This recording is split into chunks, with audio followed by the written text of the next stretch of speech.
on the basis of the last great talk, we do have density legislation in New York, so we're one of the 15 states that have it. So we have to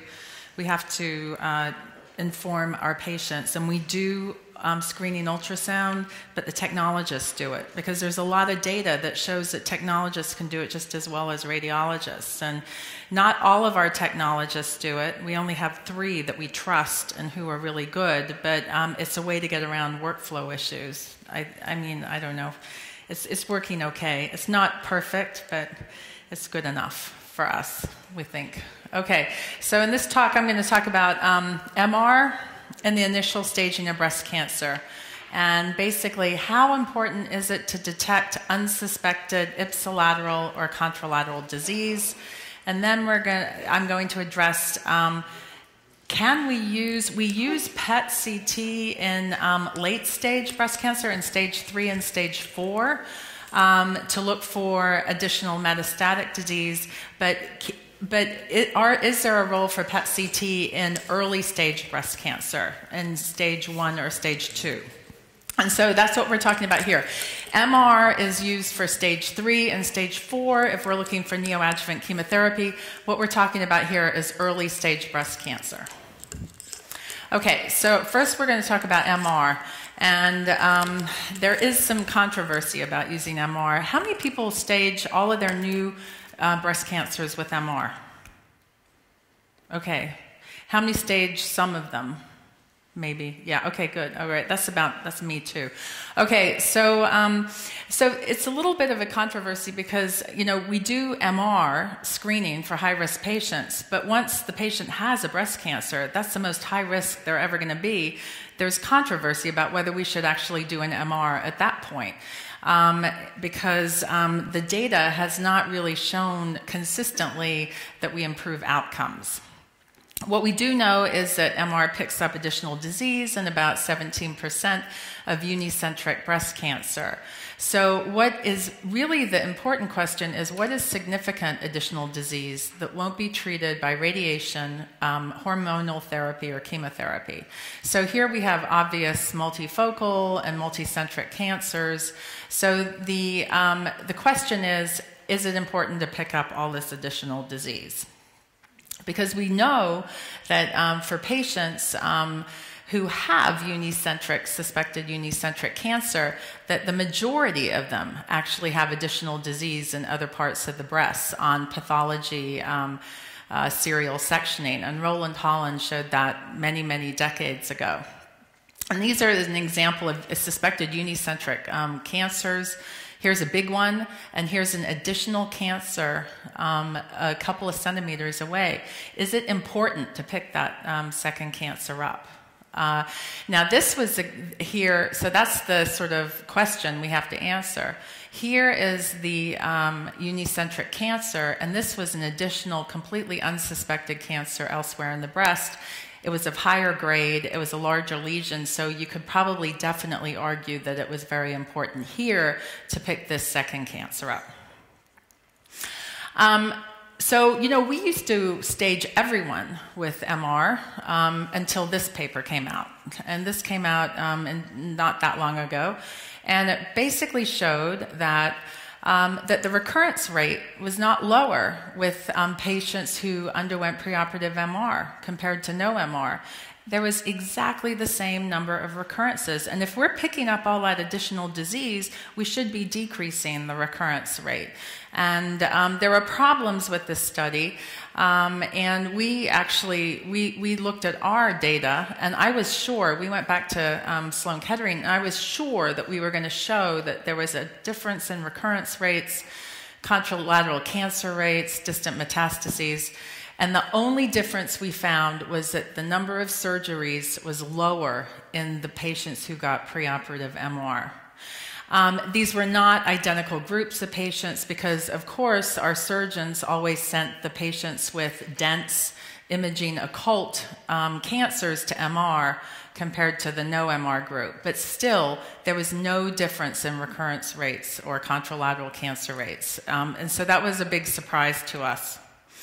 But other studies have shown that, that MR, preoperative MR, can decrease the number of surgeries required to clear margins. So I think that this is a significant finding. And other studies as well have shown that MR reduces incomplete excision of cancer. In this one paper, only invasive ductal cancer. Surprisingly, invasive lobular cancer was not significant in the MR group. So to answer these questions, at least in the United States, what is planned is a trial. So this is a combined trial between surgeons, ACOSOG, and radiologists, the Akron group. And this is looking at randomizing preoperative MR in high-risk patients. So patients who are at high risk for recurrence. And those are ER/PR negative, HER2 positive patients, the HER2 group, and triple negative patients. And these are the local recurrence rates at 5 years. So we're not looking at just your garden variety luminal A's. We're looking at those who really have a high chance of recurrence. And if we can show in these groups that, that the recurrence rate and the surgery and there are outcomes that are positively impacted by MR, then perhaps we can show that perhaps some subgroups of women may benefit from pre-op MR. The other study that came out shortly after that Penn study was the COMICE trial. And that was a trial in the UK that looked at randomizing patients to MR versus no MR. And the endpoint here was to look at margin rates. And so the point was is that if the patient had an MR preoperatively, their margin rate should be lower. Well, this was the first initial surgery. And here's the mastectomy rate of about 8%, which is about expected in the patients who had an MR group. So they had more mastectomies first round than those who did not have MR. But then when they looked at the type of reoperation with further wide local excision, they were identical. So the MR group did not decrease the re-excision rate, which is what was expected. So this was another nail in the coffin, as you would, for preoperative breast MR. And this had a lot of problems, this trial. And it has, you know, it's not a perfect trial. And I actually wrote the editorial on it, but it was not state-of-the-quality MR. It was underpowered. They had low recruiting centers. They mostly had postmenopausal patients. There was no review. I mean, there was a lot of problems with it, but yet it basically tanked. It basically made preoperative MR not even feasible in the United Kingdom. So it's not even talked about. And I think it's really difficult because if we're using surgical endpoints for a radiology trial, I mean, what we see on imaging is very difficult to translate to the operating room. I mean, we're looking at images like this, and then the surgeon's looking at this. And so it's very hard for them to get negative margins. It's very hard for us to tell them where in that breast that cancer is. And so it's nearly impossible to translate to the OR. And so what we're looking at are positive margins, you know, we're looking at going back to the OR. Those are things that are very surgeon dependent as well. And so I think it sort of underlines that if you have a surgeon who's interested in using MR and using it well, it can work. But if you have a surgeon who never looks at the images and never even really plans or is interested in it, it's not going to work at all. And I think that's been shown in the literature as well. Another preoperative trial, the Monet trial, everyone thought would help as well, but it sort of muddied the waters more when it was found that the number of re-excisions for positive margins after breast conservation surgery was higher in the MR group, which was paradoxical. You would expect it to be much lower. And what that showed was that surgical planning affected, the MR affected the surgical planning so that smaller excisions were made in MR patients. So it goes once more again in these trials how important it is to control for the surgeon's approach as well as the imaging studies. And hopefully the ACOSOG Akron trial will hopefully help. So what's the argument against contralateral breast cancer detection? Well, the problem is that even though we find a lot of cancer in the contralateral breast, in SEER data it's only 3%. Our data was 3%, and here it was 6%. And a lot of this contralateral breast cancer probably is treated by endocrine and chemotherapy. And even though if we do screening MR, if we do, preoperative MR, we're going to find unsuspected contralateral cancers in about 4 to 5% of patients. And there is an argument that you can make for earlier diagnosis of contralateral disease in both cancers treated at the same time. But you notice that in the studies looking at outcomes, the contralateral cancer rates are no different in the MR groups versus the no MR groups. So obviously, it's getting treated somehow, whether it's by chemotherapy or hormonal therapy. One area where there's no controversy, I think, is invasive lobular cancer. And the group in the Netherlands has nicely shown that MR decreases re-excisions and does not increase the mastectomy rates in this particular subtype of cancer. So I think for invasive lobular cancers, preoperative MR, it certainly makes a lot of sense. That's, at least in the US, that's how it's used, preoperative MR, when we have conventional imaging difficulties, invasive lobular cancer, or dense breast tissue, where we aren't sure exactly the extent of disease. So the question, should we dispense with MR? I don't think we should. I don't think we've evaluated adequately subgroups like young women, dense breasts, difficult to image. I think it's very complicated.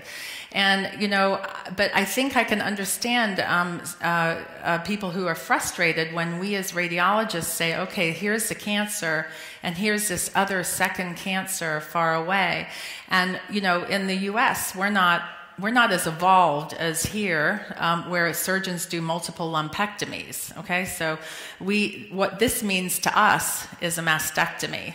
And so you're making this patient have a mastectomy instead of conserving her breast. Same thing goes here, another little cancer here. And do you really need to detect that? Could that be adequately treated with radiation or chemotherapy? So I think future trials need to really figure out whether we can do less rather than more. Are there patients who actually need to be treated with surgery, or can we take it out, like this little cancer? Can we take that out percutaneously? And another question, do all patients require radiation? There's a interesting trial going on in Melbourne in Australia using MR to triage people to no radiation. So that if you have a unicentric cancer, no background enhancement, you can actually be followed up with MR without having to undergo 5 weeks of radiation therapy. So I think this is interesting, and that you may be able to use it to omit radiation therapy. So the question becomes, are we helping this premenopausal patient by detecting multicentric disease? Here's her cancer that's palpable, and then another quadrant, another little cancer here. And so she would have a mastectomy instead of keeping her breast. So in conclusion for the MR part, should it be used to stage early breast cancer? I think in certain patients, yes. We need to get outcome data to support local recurrence or survival. We have to be very aware that there are false positive findings, and that the biopsy needs to be done, and we can't just read off an MR. So before surgery, it needs to be biopsied. Okay, so that part of the talk, if it were not for the great variability among individuals, medicine might as well be a science and not an art, because I do think there's a huge art to interpreting MR images and trying to decide, am I going to chase that 5 millimeter mass, or am I just going to let it go and let her go on with her conservation therapy? Okay, just a few quick minutes on PET. Okay, we know PET is the test of choice for restaging suspected recurrence. I mean, it can show beautifully increased uptake here in the sternum and in the axillary nodes, and it's great for evaluating increasing tumor markers or suspicious clinical findings or findings on CT. And as you're looking at the extra-axillary nodes. But could it be used in early stage breast cancer? Well, as it is right now for the guidelines for PET, there is no role for stage 1 to 2B or operable stage 3 breast cancer. So the guidelines say routine staging not indicated unless there are symptoms for metastatic disease. It's kind of a little bit complicated also because the uptake actually depends on biology. So we know with PET that it has lower uptake in invasive lobular cancer than in invasive ductal cancer, and that's also lower in PR positive and ER positive tumors as well. And so this uptake depends not only on histology, but also biological characteristics. For example, here we have triple negative tumors. And you can see for triple negative tumors, that the uptake is much higher than for non-triple negative tumors. Similarly, uptake also is influenced by histologic grade, with grade 3 cancers more uptake than grade 1 and 2. So it really doesn't have any role whatsoever in looking at the primary tumor itself within the breast. There are a couple of imaging tests, like there was positron emission mammography out there to look at actual primary tumors. But the real benefit is to looking for metastatic disease. So we'll look at that. What are the data? The data show that trying to pick up additional lymph node metastases, either in the supraclav or the infraclavicular area or the internal mammary, may impact on staging.